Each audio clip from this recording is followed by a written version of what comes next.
Hi, it's Karen Ziegler, design thinking consultant, and I help enterprise leaders revamp success using the innovative process of design thinking. And today I was reading an article about the challenges that leaders are facing with the COVID virus. And I wanted to talk with you today about one that is a challenge that has been around a long time, actually, and one that's being magnified with the COVID virus, and that is the challenge of balancing efficiency with growth. And so how do you do that? How do you balance efficiency with growth? Efficiency being, the ability to accomplish the most possible with the least amount of waste, and growth being a gradual growth and increase in usually sales, profits, maybe markets, but basically a growth of the organization and the mission that it's set out to serve. So how do you do that?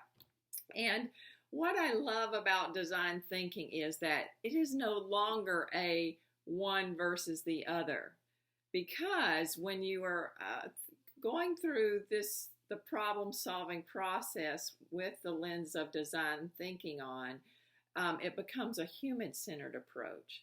And so there are human elements to the efficiency part, and there are human elements to the growth parts. And when you balance the needs of the human, you actually can become both efficient and growing at the same time.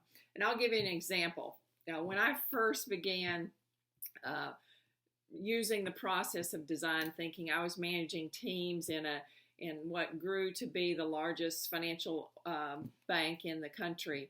And the first time I had managed a team, I was fresh out of college, fresh out of the management training program. And so I was faced with managing a team. And so I put to use the elements of design thinking to begin to make the most efficient use of the resources I had, and also grow the new location that I was managing.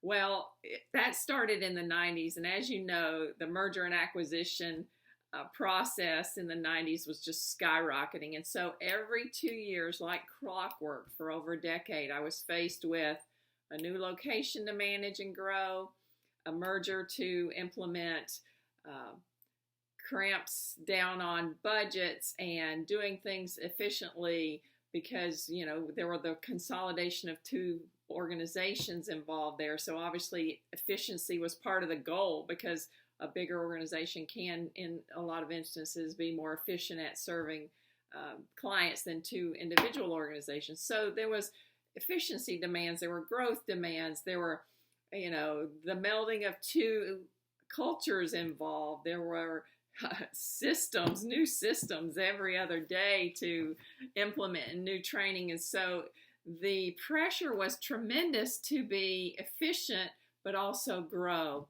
And in every instance, when I used the process of design thinking, not only was our team efficient, but it was growing and excelling and landing in the top 10% over and over and over again within our region and in the organization. So that is what I'd like to share with you as a leader, that this teetering of what's efficient and what's going to be growth minded can be balanced, and you balance that by bringing it together and focusing on the human, because quite frankly, the human, with the help of technology, is what makes a company efficient, and the human, obviously, with the work that they do, is what makes a company grow.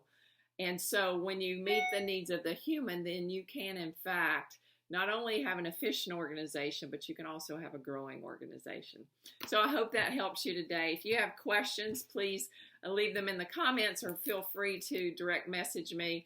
I'll also leave a link here at the end, as I'll be teaching team leaders the principles of design thinking and how they can use those in their managing of teams to not only improve efficiency, but also improve growth, and do that on a slim budget, which was my accomplishment back in the 90s when I was going through all those mergers. So I hope you'll find that helpful, and I look forward to hearing from you. Have a great day.